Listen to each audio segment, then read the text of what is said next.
mas sempre gostei muito de estar na parte, principalmente de marketing, de contato com o exterior das empresas em que eu estava. A AT&T, ela foi fundada por Alexander Graham Bell. Na época em que eu trabalhei, tinha 120 mil funcionários, era um negócio fantástico. Me reinventei aqui já algumas vezes, a minha atividade aqui. Hoje, a minha principal atividade aqui é Business Brokerage. Nos Estados Unidos, faça com os americanos. Olá, seja muito bem-vindo. Este é o podcast Management, administrando a sua empresa nos Estados Unidos. Neste novo episódio, eu vou receber, com muito orgulho, com muita honra, o meu amigo Fernando Melo. Muito obrigado desde já, Fernando, por ter aceitado, né, o convite de participar desse projeto, que é um projeto que eu tenho aqui nos Estados Unidos, de disseminar informação, conteúdo de qualidade, através da entrevista, do bate-papo, né? Eu costumo sempre dizer, isso é um bate-papo entre amigos, só que ao invés de a gente estar num restaurante, numa sala de reunião... Estou chopinho aqui. A gente está aqui no estúdio, falando um pouquinho sobre vida, carreira, enfim, negócios, comparando Estados Unidos com o Brasil, principalmente. Então, a primeira pergunta, ela é meio que padrão, eu sempre faço. Quem é o Fernando Melo? Conta um pouquinho da sua história, da sua trajetória, até você chegar aqui nos Estados Unidos. Tá bom, tá ótimo. Bom, Abel, de novo, obrigado pelo convite. É uma honra, é um prazer estar sempre com você. Estou sabendo agora, entendendo o seu projeto, conhecendo, maravilhoso. Espero que eu possa contribuir com um pouquinho de experiência de 61 anos de vida. Com certeza, eu fico honrado por você ter aceito meu convite. Tá bom. Então vamos lá. Eu comecei minha vida na área de tecnologia, migrei para telecomunicações e tive uma carreira bastante acelerada, gerencial no Brasil. Cheguei a ser presidente de algumas startups na época da privatização das telecomunicações no Brasil. E eu não sou engenheiro, fiz um curso de computação e depois um MBA, mas sempre gostei muito de estar na parte, principalmente de marketing, de contato com o exterior das empresas em que eu estava. Então, eu tive uma carreira principalmente nessa área, mas sempre relacionada à tecnologia. Aos 45 anos, eu resolvi mudar a minha carreira, deixar de ser executivo, viver uma vida menos estressante, corporativa, né? E criar minha própria empresa de gestão. Que bacana. De gestão. Isso você é natural de onde, Fernando? Eu sou natural do Rio de Janeiro. Rio de Janeiro. Crescido carioca. em São Paulo. Sou carioca, mas vivi a minha vida inteira em São Paulo, 30 anos em São Paulo, capital, e a infância no interior de São Paulo. Você nasceu, na verdade, no Rio de Janeiro, mas, pelo que eu entendi, foi criado em São Paulo, né? Isso, exatamente. A família toda carioca, mas a minha família, meus pais foram para o estado de São Paulo e foi ali que eu fiz minha vida. E sua formação acadêmica, os estudos, os cursos, foram em São Paulo, então? Todo em Carreira São Paulo, profissional, capital, você iniciou tudo em São Paulo? Todo em São Paulo, capital. Eu trabalho desde muito cedo, desde os 14 anos eu já comecei a trabalhar, mas fiz meu curso de computação, fiz engenharia, não interrompi na metade, fiz computação no Mackenzie, em São Paulo, Sim. E depois fiz um MBA na GV. Legal, alguns anos mais tarde, depois que eu já estava trabalhando, né? E, como eu disse, eu trabalhei, minha carreira iniciou em empresas de tecnologia e depois telecomunicações. No Brasil, trabalhei para uma empresa francesa multinacional, Bull Computers, era uma grande concorrente da IBM na época, da Burroughs, da Univac, né? Trabalhei para a AT&T americana, no Brasil, durante muitos anos. Curioso. Um dos primeiros funcionários da AT&T no Eles Brasil. têm operação lá? A AT&T, durante muitos anos, tentou ter operação no Brasil. Porque Exatamente. E a AT&T, ela, na época, não sei se você sabe, a AT&T foi divested. Ela era uma empresa tão grande que aconteceu com ela o que vai acontecer com as novas empresas de tecnologia agora. O Congresso Nacional ordenou que ela fosse dividida em pedaços. Mas por lei competição, né? Anticompetição, é a favor da competição, etc. Exato. Empresas grandes demais para... Eu falei anticompetição, tem um termo que se dá, antitrust, né? Mas não é antitrust, não é exatamente antitrust, mas de alguma maneira... Tipo, tem um CAD lá no Brasil, correto? o conselho de... Mas a AT&T é uma empresa interessante, ela não cresceu por aquisição. O CAD, por exemplo, hoje no Brasil, Avalia, ok. ele avalia aquisições. Então, você vai comprar uma empresa, você tem que submeter ao CAD para ver se você não está diminuindo demais a concorrência em determinado segmento. A AT&T, ela foi fundada por Alexander Graham Bell. Ela é empresa de telecomunicações desde o início e ela foi crescendo e se tornou a dominadora das telecomunicações no país. Na verdade, era a única empresa de telecomunicações de longa distância e era a operadora regional em todo o país. Que bacana. Até que o Congresso americano resolveu que ela deveria se quebrar em pedaços e foi separada a empresa de longa distância, equivalente da nossa Embratel no Brasil, e 7 empresas, se não me engano, 7 empresas regionais foram separadas. Eu trabalhei nesta empresa americana da Central, que tinha mais de uma divisão. É como se a Embratel do Brasil tivesse uma fábrica de centrais telefônicas também. Além disso, uma fábrica de software de centrais telefônicas e um laboratório de desenvolvimento. Então, a AT&T da época era uma empresa muito grande que tinha várias divisões. Eu representava no Brasil a divisão que fabricava equipamentos de telecomunicações. Então, a AT&T não só era uma empresa de serviços de telecomunicações, como ela vendia equipamentos, principalmente centrais comutadoras na época, que hoje em dia é puro software, na época era muito hardware, vendia para operadoras no mundo todo. Você pegou aquela época, então, Fernando, que o sujeito comprava uma linha telefônica e era considerado... Claro. Era investimento, você declarava no imposto de renda, né? Era um ativo. Era um ativo. Exatamente, antes das privatizações do Brasil. Né? O sistema Telebrás foi montado, quando foi criado o sistema Telebrás, a imagem do sistema americano pós-divestiture, depois que foi feito... quebrado em pedaços. Né? Então, tinha a Telesp, a Telepar, a Telerge no Rio de Janeiro, etc. Né? Depois, quando houve a privatização... O que aconteceu, então, com a AT&T, pelo que você está me falando, foi similar ao que aconteceu com a Standard Oil no setor de petróleo. Não conheço a história, mas provavelmente deve ter sido. Ela era meio que uma empresa monopolista naquele mercado, ela dominava mais de 80% a 90%. Aí o Congresso americano exigiu que se sofresse também. Aí surgiu a ESSO, né, a Texaco, né, a Texaco, a ESSO, entre outras aí, Shell, etc. Não conheço a história, não sabia que essa é a origem. Pelo que você está falando, eu não conhecia a história da AT&T. Para mim, bem interessante, mas pelo que eu entendi, me parece ser, depois podemos até pesquisar, mas me parece ser algo semelhante. É uma empresa muito grande, dominante naquele mercado. Isso não favorece a competição. Exatamente. Então, existem leis para... Assim, realmente, se você tem, sei lá, 80%, 90% do mercado, você vai ditar todas as regras daquele mercado. Exatamente. E aí os concorrentes vão ser prejudicados e principalmente o consumidor, né? Isso. Porque se você é monopolista, você tem um poder de barganha maior. Exatamente. Você pode ditar preços, regras e condições. Então não é saudável, né?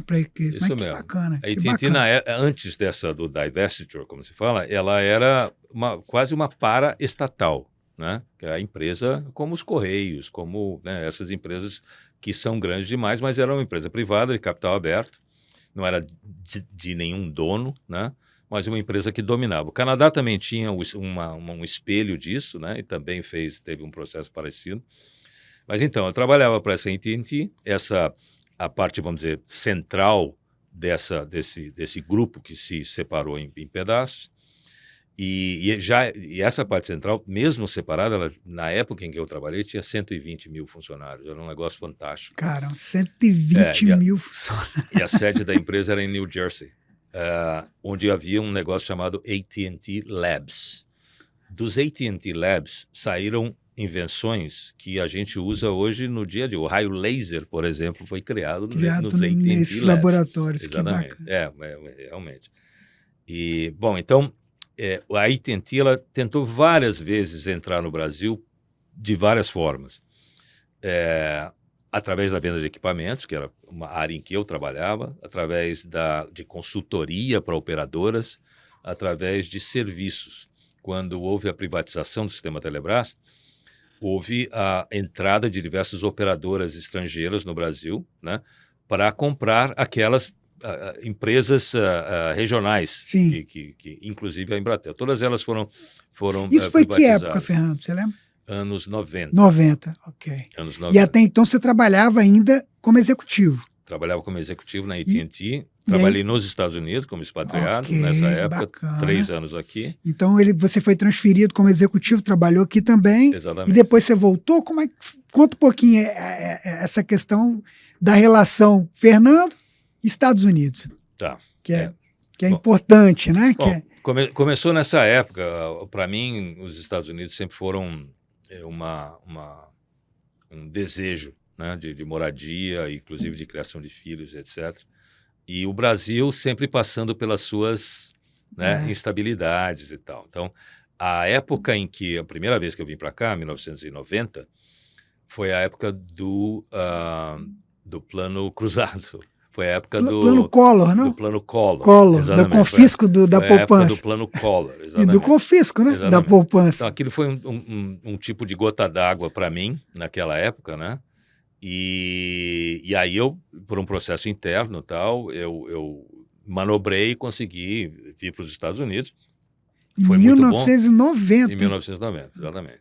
Eu era um gerente de marketing de um determinado segmento, que era software de operadoras, né?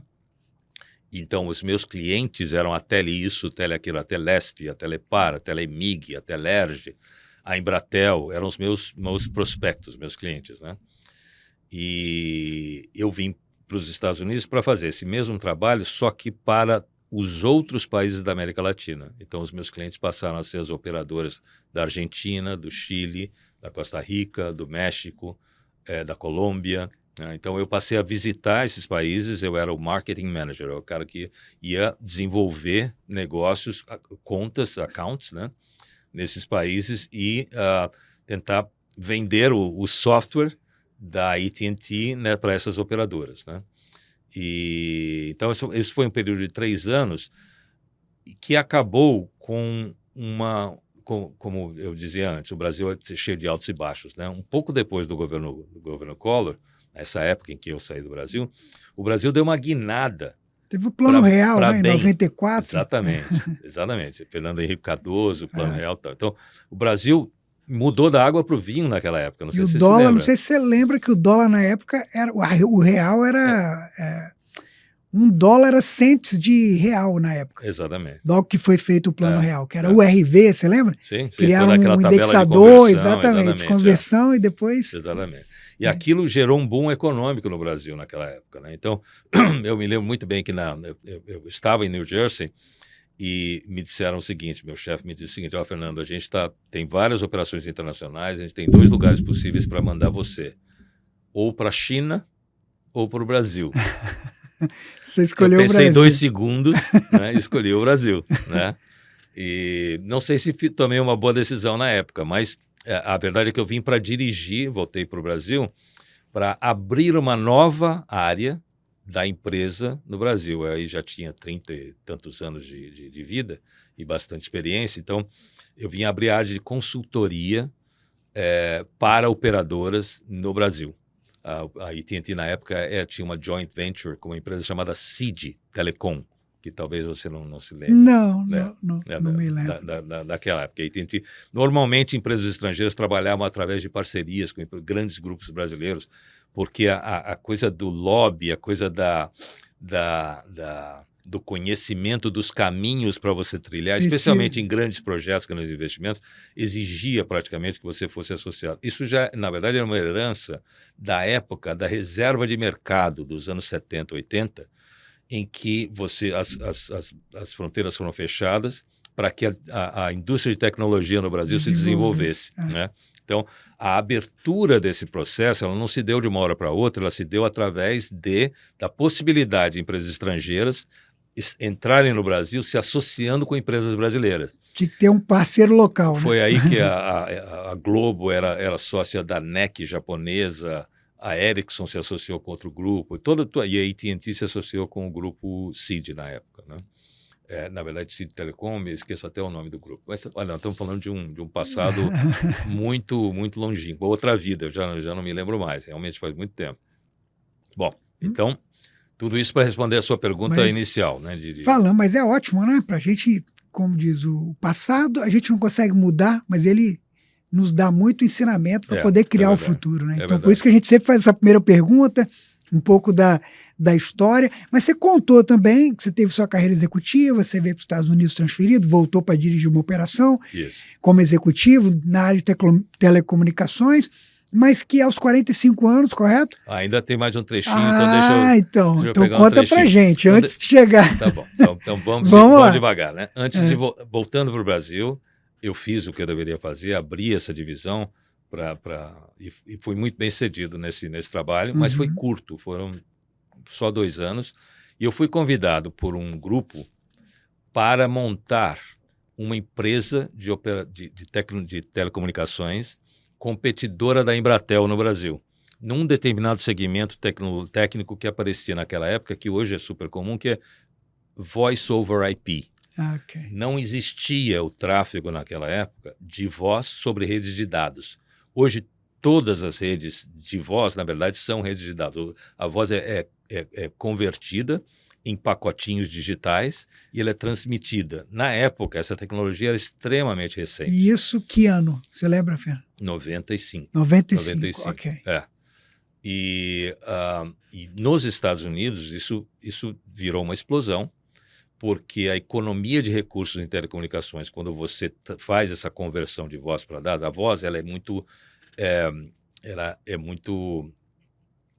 ineficiente. A forma de transmissão de voz original ela é muito ineficiente quando feita através de radiofrequência ou através de cabos. Você precisa ter um canal dedicado para a voz passar por ali, para a gente poder ser ouvido, para você me ouvir claramente agora como eu estou ouvindo você, entendeu? Bacana. Isso é a voz analógica, né?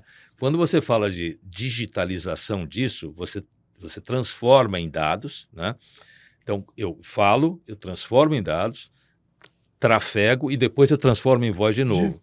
Essa conversão é o desafio da tecnologia, mas a transmissão não é. A transmissão ela é super eficiente, porque aí eu consigo carregar a sua voz junto com a minha, junto com a dela, junto com de todo mundo, entendeu?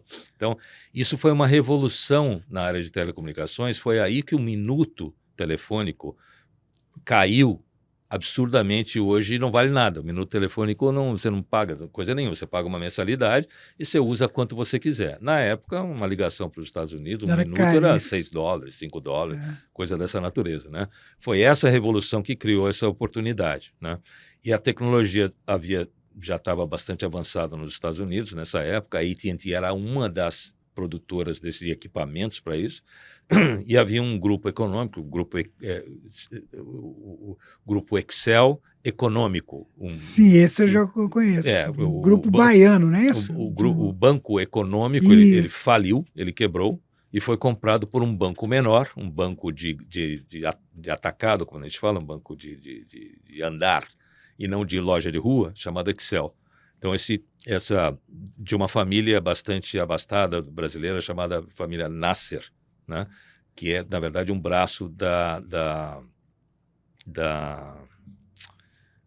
família Safra. Ok. Né? Então, na época, eles tiveram a oportunidade de comprar um banco gigantesco por nada, por $1, por R$1, na verdade. E o Banco Econômico, ele era original da Bahia, da Bahia, isso? Exatamente. Aí sofreu aquele programa de recuperação dos bancos no governo Fernando Henrique, faz sentido. Exatamente. E aí foi comprado por esse grupo Nasser e isso, Safra. Por um real. Por R$1. Por R$1, porque assumiu o passivo, né? E aí havia um projeto, uma ideia muito interessante. Eu conhecia o empresário, Jacques Nasser, que era o presidente da empresa de tecnologia do grupo. E quando eles compraram esse banco, a infraestrutura tecnológica do banco era bastante defasada, porque o banco já tinha passado por problemas durante muitos anos. Então, eles sabiam que eles tinham que fazer um investimento pesado para renovar toda a infraestrutura, porque ninguém, na época, bancos, etc., todo mundo tinha os seus próprios equipamentos de telecomunicações. Hoje não é mais assim. Mas você tinha o seu PABX, a sua central telefônica, você tinha os seus modems, a sua rede de comunicação de cada banco era separada. Você não tinha compartilhamento de recursos. Você não tinha nem como compartilhar, porque você não tinha segurança para fazer isso. Então, cada banco, cada instituição, cada conglomerado tinha sua própria rede de telecomunicações e sua área de telecomunicações para administrar aquilo, né? Então, eu fui convidado pelo Jacques Nasser para, ao mesmo tempo, criar uma infraestrutura que atendesse o banco e que pudesse prestar serviços para outras empresas. Muito visionário, absurdamente visionário na época. Absurdamente visionário. Já que o Banco Econômico, apesar de ser um banco baiano, ele era um banco de abrangência nacional. Ele tinha presença nacional. Ele tinha presença nacional, agências em todo o país. Então, se eu tenho agências em muitas cidades do país, e na época, me lembro, eram centenas, e eu posso colocar equipamentos em cada uma dessas agências, então eu posso usar esses pontos como base para prestação de serviços para terceiros, para outros, né? E foi assim que nós criamos uma divisão, uma área de negócios e a primeira rede de telecomunicações de Voice over IP do Brasil nacional, concorrendo com a Embratel e prestando serviços para empresas. Foi um projeto muito inovador na época. E você liderou isso, né, Fernando? Sim, eu criei o negócio, basicamente, financiado pelo Jacques Nasser. Diria que a única área que não estava sob a minha responsabilidade era a financeira. Porque então você cuidava da operação, vamos dizer. Eu cuidava da operação e vendas. Vendas, principalmente vendas. Cuidava, parte comercial e operação. Parte comercial, operação, toda a parte técnica, né? Mas principalmente o desenvolvimento de negócio, que sempre foi o meu maior talento, vamos dizer assim, né? Criar novos negócios, criar tecnologia, criar soluções, criar serviços. Né? Que maravilha! Foram 6 anos com esse trabalho e foi fantástico. Aí você já tinha vindo para os Estados Unidos, aí voltou para o Brasil para liderar, né, e criar esses negócios. Sim. E depois, vamos agora mudar um pouquinho, vamos dizer, vindo aqui para Fernando, Estados Unidos. Eu sei hoje que o Fernando Você acabou de dar um salto de 20 anos. Tem uma coisa importantíssima que conecta com os Estados Unidos. Ok, então me fala. Porque eu conheci o Fernando aqui, tá, gente? Perfeito. Onde o Abel conheceu o Fernando? Os grupos de network aqui nos Estados Unidos, a gente participa em comum. Eventos, né, Fernando? A gente já, vez ou outra, em vários eventos, palestras. Acho que você já assistiu palestra minha. Claro, lógico. A gente já participou e vice-versa, já assisti. Eu conheço o Fernando como um business broker, né, um consultor empresarial. Então, isso é o que eu conheço do Fernando. Vamos dizer assim, a realidade aqui, a América, de uns anos para cá. Acho que tem o quê? Uns 2, talvez 3 anos que a gente se conhece. Por aí, né? Uhum. Então, vamos lá, me explica então como é que é essa conexão até chegar no Fernando hoje. E vou tentar fazer de forma que é bacana. Vou tentar fazer de forma resumida. Então, depois desse projeto que foi muito, muito bem sucedido, esse banco acabou sendo vendido. Ok. E obviamente, quer dizer, o trabalho que eu fazia e tal, ele deixou de existir da forma como existia, e eu fui convidado por uma empresa inglesa, a British Gas, BG, chamada BG, que era sócia da Shell na época, aliás, continua sendo, para criar a primeira rede de fibra ótica no Brasil ao longo da canalização de gás na cidade de São Paulo. Porque a canalização de gás da cidade de São Paulo tinha que ser renovada em grande parte, em vez de tubulação metálica que enferruja, de décadas ou quase centenas de anos. Isso estava sendo substituído por PVC, por tubulação plástica. Sim. Né?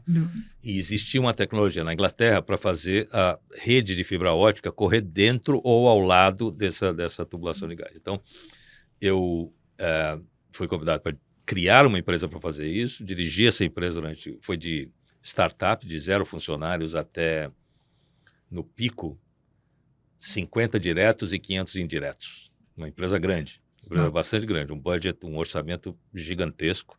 E essa empresa foi vendida. Atendia o objetivo dos investidores, essa empresa foi vendida depois de 4 anos. E aí eu resolvi criar a minha empresa de consultoria. Eu saí do mundo corporativo, e aí é que eu vou fazer a conexão com os Estados Unidos. Eu criei uma empresa de consultoria com alguns sócios para oferecer serviços de gestão interina executiva. Que bacana. e aí, talvez, já que o curso é de management, né? Gestão interina executiva. Existe gestão interina e gestão interina executiva. O que é isso? É você alocar executivos temporários para performar uma determinada função numa organização, entrar e sair, entrar num projeto, executar um projeto e sair. Mas são executivos de linha. Então, o que isso faz? Eu oferecia CEOs, CFOs, diretores de marketing, diretores de recursos humanos, etc., temporários, para multinacionais operando no Brasil, para passar por determinadas transições. Existem transições na vida das empresas. Então, por exemplo, reorganização é uma transição. Compra e venda de empresas, e você tem integrações. Esses são momentos de transição. Coisas mais banais. Implantação de sistemas também? Não. Okay. Não, nada técnico. Ok. Sim, mais o que a gente chama de C-level, uhum. né? Gerentes e diretores sêniores, né? E como você sabe, o Brasil é um país complicado para se trabalhar, é um país complicado para se gerir empresas, né? E uma boa parte das multinacionais tem uma dificuldade muito grande em lidar com a diferença cultural. Então, nós criamos uma empresa especializada, que ainda existe, eu sou sócio dessa empresa, operei essa empresa por 15 anos, com muito sucesso, com muitos projetos para muitas multinacionais no Brasil, não eu sozinho, mas em alguns deles eu mesmo, como gestor interino. Em outros casos, o nosso pool de talentos, como a gente acabou criando, era formado principalmente por gente grisalha, o que eu chamaria nos Estados Unidos de pre-retirees, pessoas com mais de 50 anos, com a vida financeira já resolvida, com um certo, vamos dizer, cansaço da vida corporativa e com a disposição de trabalhar por projetos, muitas vezes até part-time. Então, criamos toda uma metodologia para desenvolver esse trabalho, de diagnóstico de situação, de plano de trabalho, de project management, da implementação da solução de gestão, para fazer para desenvolver serviços. O trabalho. Né? Era uma empresa pioneira no Brasil, hoje existem mais empresas. Como é o nome da empresa, Fernando? Se chama IM Group. IM Group, é o nome da minha empresa. Da sua empresa, que você tem vamos dizer, uma filial, pode-se dizer, aqui nos Estados Unidos? Exatamente. Aí é que vai vir a conexão. Então, depois de 15 anos fazendo esse trabalho no Brasil, eu tinha o plano pessoal de vir para os Estados Unidos e vim para cá, criei uma subsidiária da empresa para cá, para ajudar a trazer empresas brasileiras para os Estados Unidos com a mesma metodologia. Qual é a metodologia? É não exportar talento de gestão do país de origem, mas usar talento de gestão local. Não é? Porque se tem alguma coisa que faz com que você aumente muito o risco na implementação de qualquer organização, é você trazer os gestores, os líderes, de um ambiente em que eles não estão acostumados. A minha proposta de valor no Brasil era justamente o contrário para quaisquer multinacionais. Era encontrar executivos brasileiros, competentes, treinados, né? Testados e com a habilidade, com a competência de se reportar às matrizes internacionais, mas não ter a mesma cultura, ou seja, fazer a ponte cultural. Entendeu? Que faz todo sentido, né? Eu acredito que isso é um dos fatores críticos, né, de sucesso da empresa, como você falou. Exatamente. Da sua metodologia, né? Enfim. A grande maioria dos problemas de gestão, como você deve saber, eu acho que você deve concordar, está em comunicação. Não está em método, não está em ciência, não está em nada. Está na interação dos seres humanos, né? Está na forma como a gente combina o que precisa ser feito, na forma como a gente acompanha e mede aquilo que precisa ser feito, né?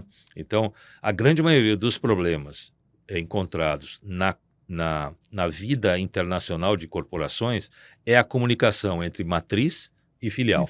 Especialmente quando a filial está em um outro país, com uma cultura diferente, com abordagem para a missão da empresa diferente também. Então, a minha visão era a seguinte: trazer para os Estados Unidos essa mesma abordagem, desenvolver um pool de talentos de gestores americanos e conseguir ajudar empresas brasileiras a virem para cá e e realizarem seu projeto de implantação com talento local. Local.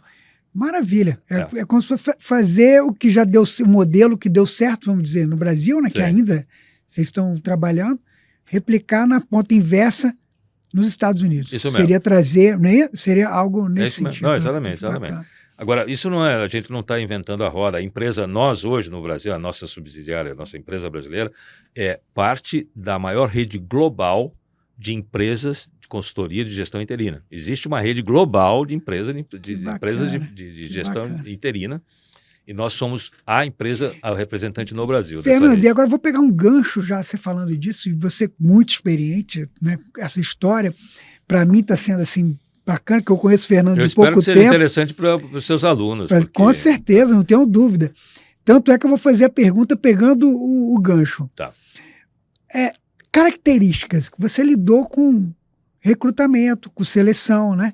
Com identificação de executivo, exatamente. O podcast é management. Lógico que a gente fala de uma realidade da empresa nos Estados Unidos, a maior parte são small business, você lidou, vamos dizer, num high level, no C-level, que são os gestores principais, né? De repente, eu não sei se você teve também experiência em conselho, em board of directors. Eu não. Mas com conselheiros. Mas tive a experiência de entrevistar dezenas, centenas de profissionais conselheiros. Então, quais seriam as características? Imagina lá o participante, pessoa que está lá no Brasil, aqui nos Estados Unidos mesmo, tipo assim, tem essa visão ou tem essa ambição de repente, chegar a participar ou se tornar um executivo desse calibre, vamos dizer assim.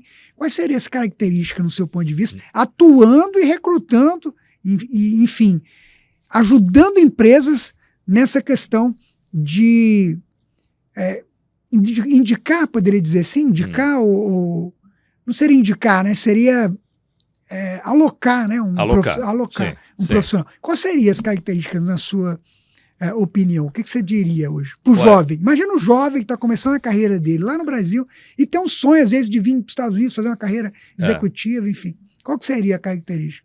Eu não sei bem se eu entendo bem a pergunta, até porque eu realmente não sei o que dizer para um jovem. Eu realmente não sei o que dizer para o jovem. Não, é verdade, verdade. Porque o meu negócio, eu criei um negócio especializado em velhos, especializado em pessoas sêniores. Não velhos no sentido de experientes, né? Mas pessoas sêniores, né? Que já têm experiência. Que já têm experiência. Então, e você ficaria surpreso com a quantidade de pessoas que chegaram a posições de senioridade, liderança, pré-aposentados ou bem-sucedidos, que não tem um plano de vida, que não tem um plano de aposentadoria, que não tem um plano de o que fazer depois, após a vida corporativa, né? Então, talvez a única coisa que eu possa dizer para um jovem é: tenha um plano. Tenha um plano, entendeu? Não trilhe a sua carreira na base da sorte ou da oportunidade. A sorte e a oportunidade sempre aparecem para quem está preparado, não é verdade? Sim. Não é? Então, se você tem um plano e você está no caminho certo, as oportunidades aparecem, elas se abrem, porque você tem um plano, né? Agora, se você não tem, se você não está em movimento, se você não tem uma direção que você está trilhando, as oportunidades até aparecem e você não reconhece, você não percebe que elas são assim, não é verdade? Você até confunde não oportunidades, confunde situações arriscadas, etc., como se fossem oportunidades. Pode ser, né? Distrações também, né? Quando você tem um plano, você sabe exatamente onde você quer chegar. E exato. aí podem aparecer oportunidades que, de repente, desvia do seu foco ou do seu objetivo. Sem dúvida, sem sombra de dúvida. Então, esse talvez seja o maior aprendizado que eu tive na minha própria vida, é sempre ter um plano. Mesmo que não seja o plano ideal, mesmo que seja o plano perfeito, sempre ter um plano, sempre estar fazendo as coisas com propósito, né? Sempre você ter algum objetivo que você está buscando e você ir sempre trafegando em objetivos, vamos dizer, alcançáveis, não aquelas metas de muito longo prazo, 5, 10 anos.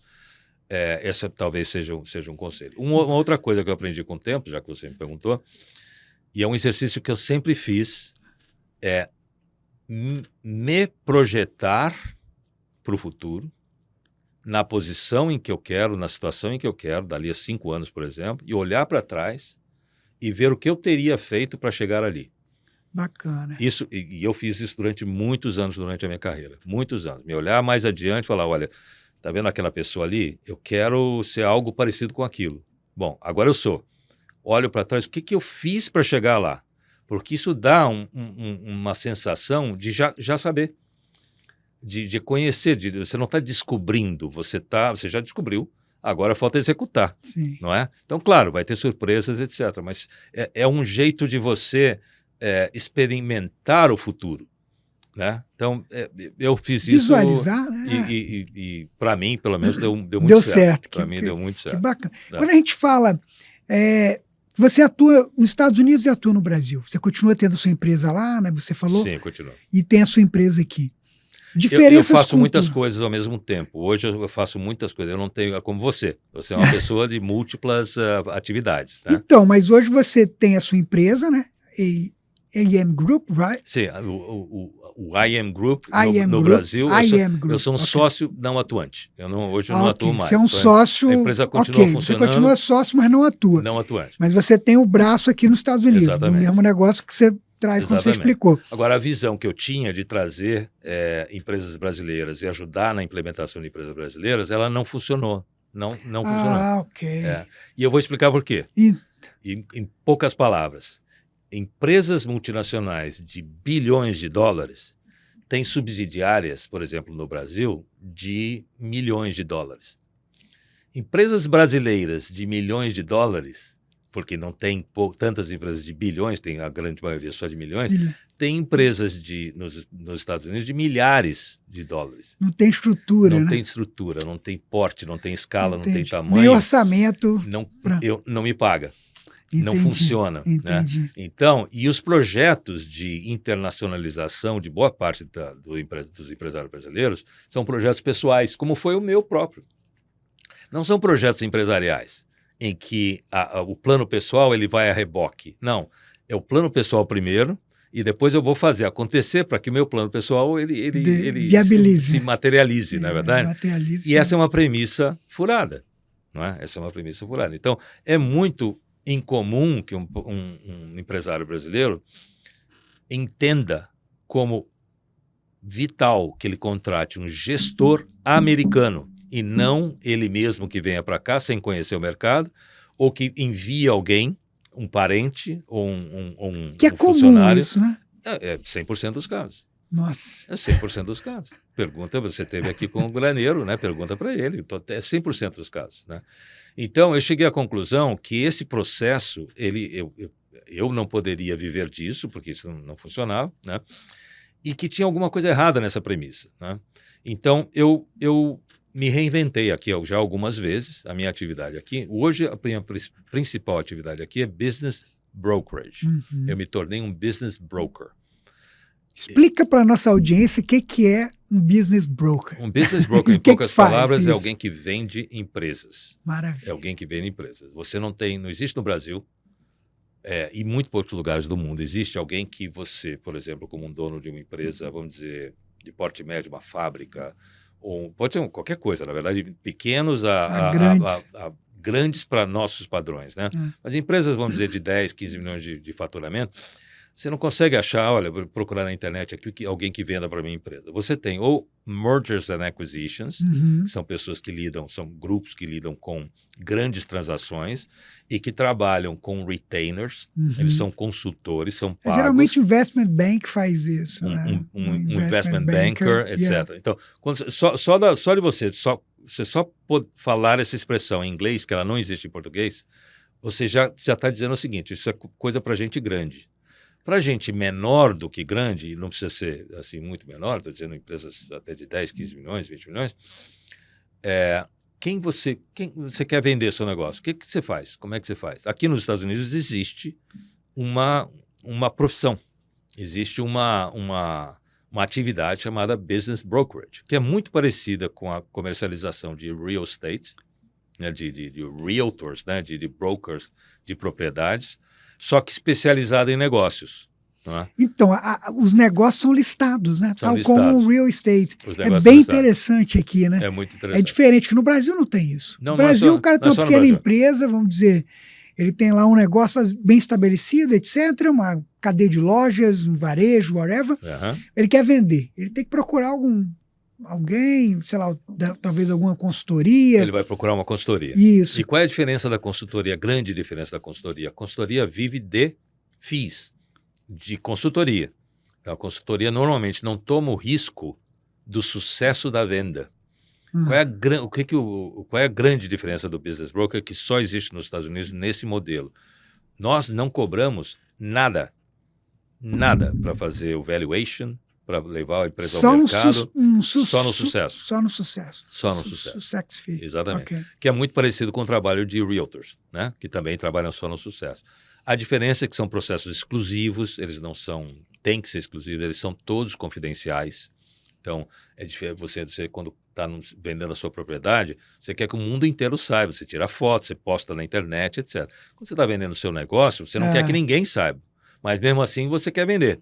Então você precisa contar o santo, mas não pode contar o milagre, mas não pode contar o santo. Então no anúncio não tem o nome da empresa. Não. Só as características. Exatamente. É uma arte esse negócio de você conseguir comunicar os números da empresa, o que ela faz, para que mercado ela faz, quem são os clientes, quais são os produtos e os serviços, onde ela está e, ao mesmo tempo, você não entregar qual é a empresa, entendeu?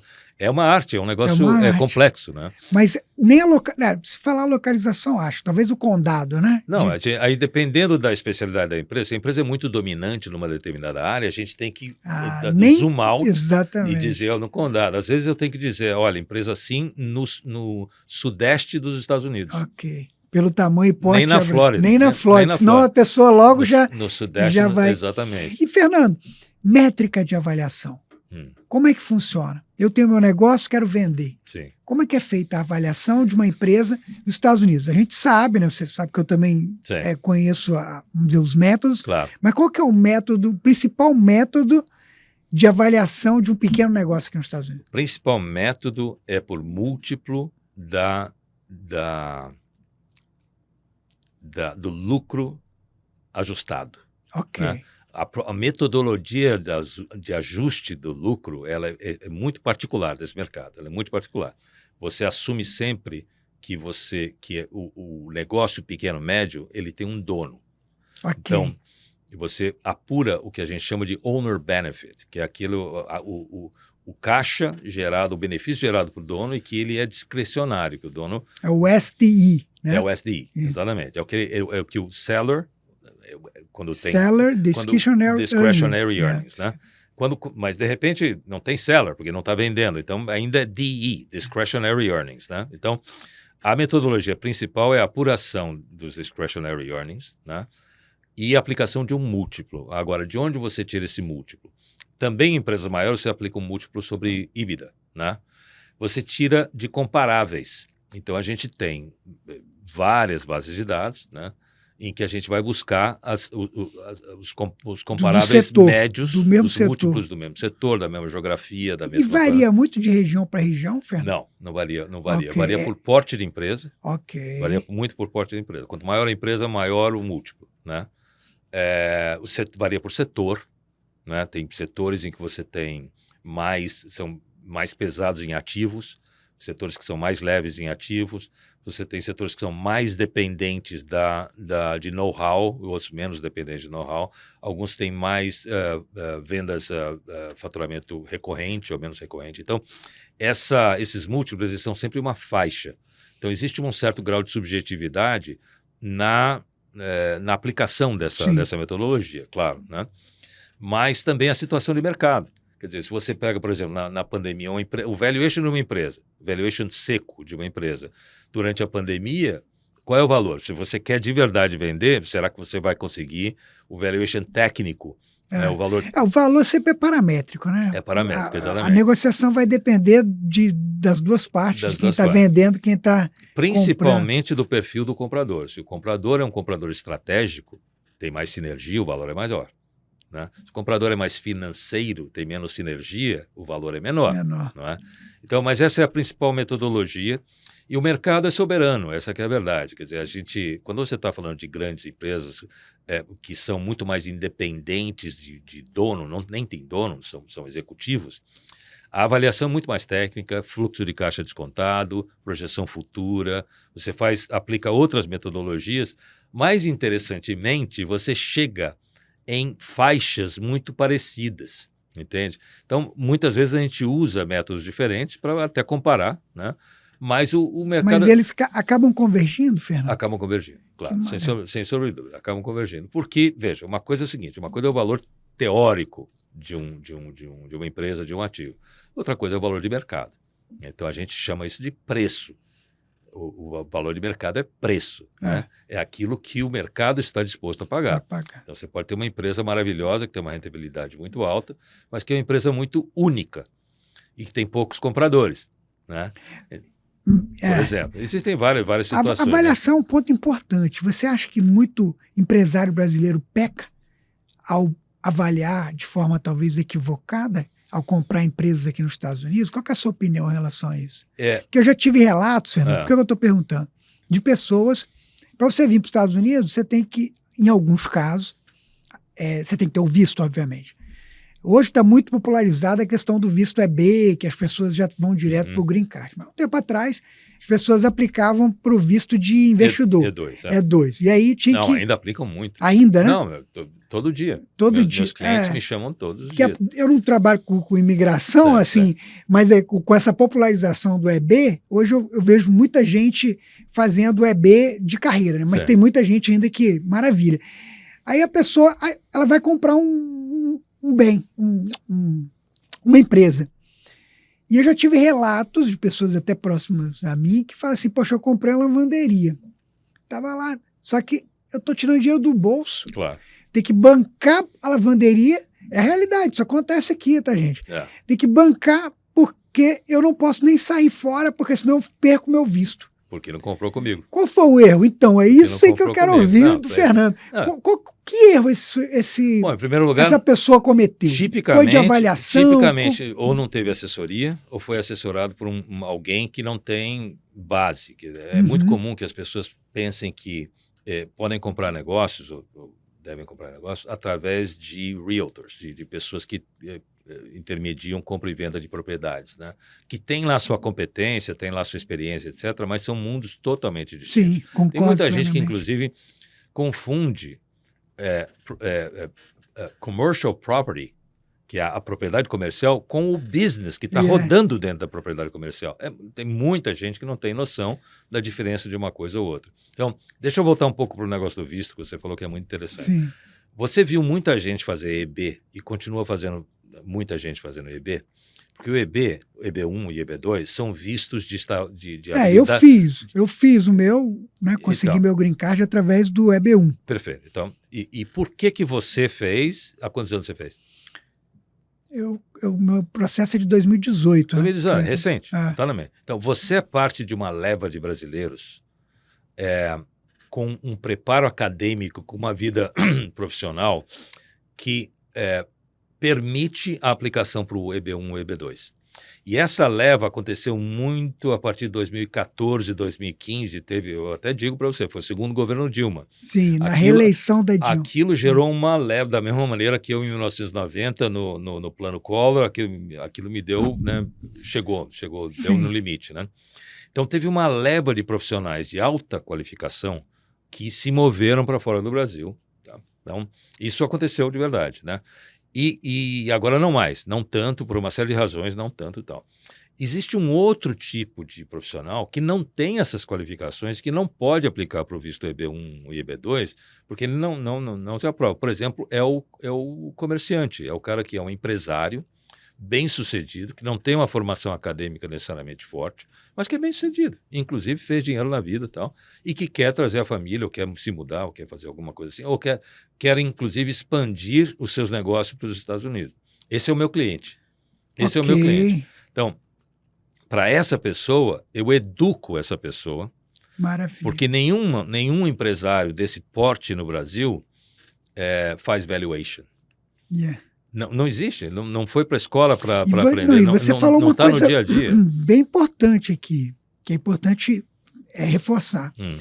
Muitas vezes a pessoa, o empresário, esse comerciante aí bem sucedido no Brasil, ele pretende vir para os Estados Unidos e ele se depara com o assessoramento de um corretor de imóveis, né? De um realtor. Só que, como você falou, ele não é preparado Exatamente. na avaliação do business, na orientação de como ele vai tocar o negócio, principalmente se o visto dele estiver ligado, como você falou, ao business, correto? Então Sim. tem que ter demais a orientação, tem que buscar uma boa orientação. Eu não sei para quem vai. Se o seu público inclui essas pessoas, evidentemente então pode. Não, então vale incluir, a pena falar sobre isso. Tem coisas que a gente faz uma vez ou duas na vida, que você não vai fazer nunca mais, e nunca fez, né? E uma delas, para o empresário médio, é comprar uma empresa.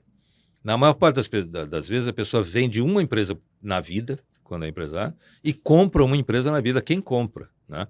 Então, o comprador, em geral, não sabe o que está fazendo. É a primeira vez que está fazendo, por mais competente que seja, por melhor formação que tenha. Cada mercado é um mercado, as situações são diferentes. Em segundo lugar, existe essa coisa de você, assim como no universo da imigração, da legislação da imigração aqui, você tem uma série de pica-paus. Você tem uma série de pessoas que falam como se conhecessem o tema e não são advogados de imigração. Eu conheço muito sobre legislação de imigração nos Estados Unidos, porque eu lido com isso o tempo todo. Eu não dou um advice, não abro a boca sobre o assunto. Né? Você nem pode. Não abro a boca sobre o assunto, porque aprendi aqui que cada macaco no seu galho. É isso que faz com que a sociedade americana e a economia americana sejam tão fortes, porque as pessoas ficam dentro daquilo que é o escopo do seu trabalho e se aprofundam naquilo. Então, eu sou, modéstia à parte, muito bom naquilo que eu faço. Exato. E eu não dou pitaco, e eu não me arrisco também, porque a liability aqui é muito importante, na área que eu não devo. Eu respeito o limite do meu conhecimento e tal. Isso não é normal no Brasil. No Brasil é muito normal que a gente tenha que saber um pouco de tudo, porque você não tem esses especialistas acessíveis como você tem aqui nos Estados Unidos. E ainda mais. E aqui é licença, né? Você, para executar uma profissão, você precisa obter uma licença. Tudo precisa ter licença. Você tem que ter uma licença para poder exercer. Mas te digo mais, vou voltar a um ponto importante. Você não consegue alguém da minha experiência, capacidade, etc., de graça. De graça. Sem ter um custo fixo, sem ter um custo inicial absolutamente baseado no sucesso. Quer dizer, a pessoa vai te contatar, você vai dar um assessoramento, mas se ela fechar o negócio, você recebe. Se ela não fechar, ela tomou seu tempo, Fernando, você não recebe nada. É assim que é. É assim. E por que nos Estados Unidos você tem várias profissões que são assim? Por causa da concorrência. A concorrência faz com que você não possa cobrar um retainer, cobrar um adiantamento de um serviço, quando tem alguém do seu lado que faz no sucesso. Né?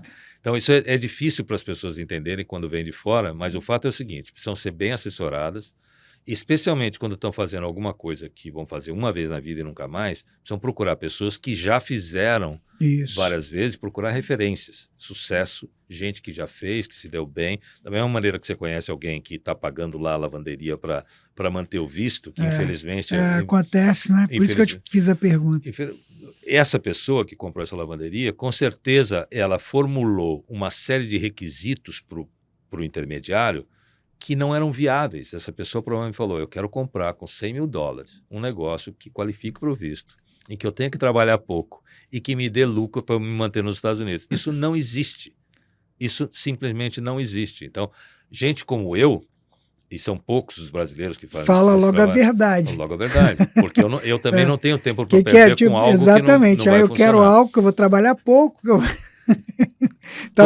Muito bom para ser verdade. Todo mundo quer isso. E que qualifica para o visto. E, by the way, eu não quero saber de detalhes. Não quero saber de detalhes.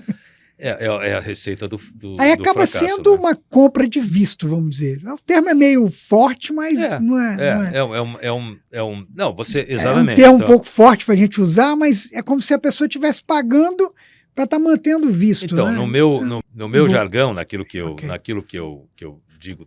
Veja, esse cabe outra conversa dessa só sobre esse assunto, mas eu sempre digo aos meus clientes ou possíveis clientes, etc., nunca compra um negócio para conseguir o visto. Nunca. Você compra um negócio pelo negócio. O visto vem. O visto é aprovado. Não precisa atender os requisitos do visto. Você compra um bom negócio, bem comprado, da forma correta, o visto é uma consequência. O visto é você dizer para a autoridade americana, olha, eu tenho um negócio nos Estados Unidos e eu preciso permanecer para administrar o meu negócio. Agora, você compra um negócio sem fundamentos, que não vale nada, etc., só para provar o visto, você vai ter uma vida ruim. Vai ter um mau Fernando, começo. E tem bastante oportunidade Nossa, aqui nos Estados Unidos? Nossa, inacreditável, inacreditável. Aqui na Flórida, muitos, e eu vou te dizer por quê. A Flórida é um estado muito diferente, porque muitas pessoas vêm para cá para se aposentar no passado, e hoje em dia muita gente vem para cá para se pré-aposentar. Então tem muita gente que vem para cá, baby boomers, que vem com 40, 50 anos, começam o seu negócio, compram um negócio, vivem o seu negócio, fazem o seu dinheiro. Quando chegam aos 60 anos, não tem filho para tocar aquele pequeno negócio, aquele restaurante, aquela empresa de consultoria, aquele negócio agora mesmo, aquele negócio de distribuição de produtos internacionais, tem todo tipo de categoria de negócio. E eles põem à venda. Por isso o mercado de business brokerage na Flórida é o mais forte do país inteiro. Que bacana. E essa é a empresa para que eu trabalho, que é a Transworld, tem 42 anos, a sede é aqui. Ela nasceu na Flórida, porque aqui tem um mercado enorme de compra e venda de pequenas empresas. Enorme. Então, tem muita oportunidade. Fernando, o brasileiro que está lá no Brasil nos assistindo, ou está aqui também, né? O brasileiro que está aqui, está buscando uma oportunidade, um negócio, como é que faz para achar o Fernando? Bom, se é possível dizer claro, isso aqui, absolutamente. Então tá bom, meu telefone, é só me ligar. Eu acho que a forma mais fácil de fazer, meu telefone é 561-609-7371. 561-609-7371. WhatsApp também, do Brasil, a qualquer hora. Um e-mail, um website, alguma coisa? Sim, vamos pelo mais fácil. F Melo, com 2 L's, falado. Não sei se depois você consegue colocar eu vou pedir, o nosso legenda. editor vai colocar aqui na então tela. Tá bom, F Melo, F de Fernando, Melo com 2 L's, @tworld.com. tworldplaneta.com. Maravilha. Fernando, infelizmente o tempo nosso é restrito. Agora que eu ia começar a conversar, agora que está ficando bom. Não, mas tá ótimo. Assim, Primeiro, mais uma vez te agradecer, fico muito honrado. Você, assim, uma experiência enorme, executiva, de negócio, de conhecimento. Não tenho dúvida que vai agregar muito para muitas pessoas que vão assistir esse vídeo. Que bom. Eu queria que você deixasse, agora sim, uma mensagem e vamos definir o público. Aquele empreendedor que vai gerir. Quem empreende, tem uma empresa, tem que tomar decisões, tem que administrar, correto? Qual é a mensagem que você deixa para essa pessoa? Brasileiro, nós estamos falando em português, estou falando para o brasileiro. Sim. Tanto o brasileiro que está no Brasil ou que está aqui e que está buscando uma virada de chave ou uma virada uma mudança de vida, perdão, uma virada de chave mudando a vida, de repente, assim, vou iniciar um novo negócio. O que você diria para ele? Abrir um novo negócio? Comprar um novo negócio? Eu queria que você deixasse sua mensagem aqui para finalizar, suas considerações finais aqui nesse bate-papo. Tá, nessa frase rapidinha, na pergunta rapidinha que você fez, tem várias nuances aí, sim. né? Em relação aos Estados Unidos, eu tenho alguns chavões que eu acumulei ao longo dos anos. Nos Estados Unidos, faça com os americanos. Não se internacionalize, se americanize. Uhum. E quem não quer se americanizar, não venha para os Estados Unidos, porque aqui é um país de americanos. Durante a pandemia,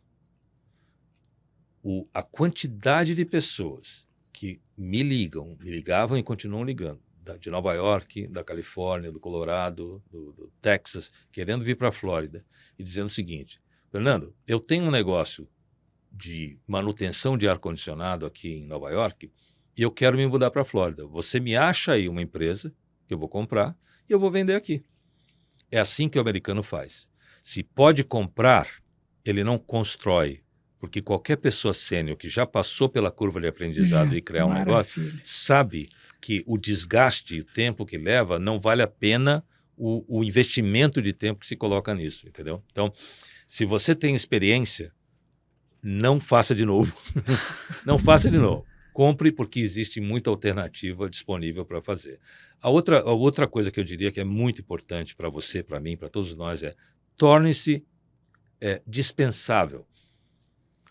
Todo mundo que se mantém indispensável no seu negócio está minimizando o seu próprio valor e minimizando o valor do seu próprio negócio. Limitando o crescimento das pessoas, não é verdade? Sim. E limitando as suas opções na vida. Tá? Você diz um negócio que é muito dependente do empreendedor. Precisa função, dele. Se ele sair, acabou o valor. Qualquer função, qualquer trabalho, principalmente o trabalho de empreendedor, de gestor do seu próprio negócio, quanto mais independência o negócio tem, funcionando, obviamente. Sim, né? Então, claro. A ciência está justamente nisso, né? De encontrar o balanço certo, né? Para se tornar o mais dispensável possível para que o valor intrínseco do negócio que se criou e da organização que se tem, ele se sustente sem a sua presença. Essa é a maior lição que eu aprendi na vida em termos de empreendedorismo. Que bacana. Fernando, mais uma vez, meu muito obrigado. Não tenho dúvida que vai agregar muito. Bate-papo fantástico. Fernando, vocês viram aí, um excelente consultor, empresário, uma experiência assim, de vida que eu fiquei, apesar de já conhecer o Fernando aqui nos Estados Unidos, para mim assim, foi fantástico saber um pouco mais da sua história, do seu background, da sua experiência, né, como um executivo de altíssimo nível, internacionalmente, nos Estados Unidos, no Brasil, enfim, com certeza outros projetos em outros países também. Verdade. E quero só agradecer e dizer meu muito obrigado mais uma vez. E você que assistiu esse bate-papo, que gostou do nosso podcast, que está gostando do nosso conteúdo, acompanhe o nosso canal, passe para um amigo, inscreva-se no nosso canal também e conto contigo para o próximo episódio em breve. Como sempre digo, vamos em frente. Muito bom. Okay. Valeu, Fernando. Valeu. Passa rápido, né, Fernando? Poxa vida.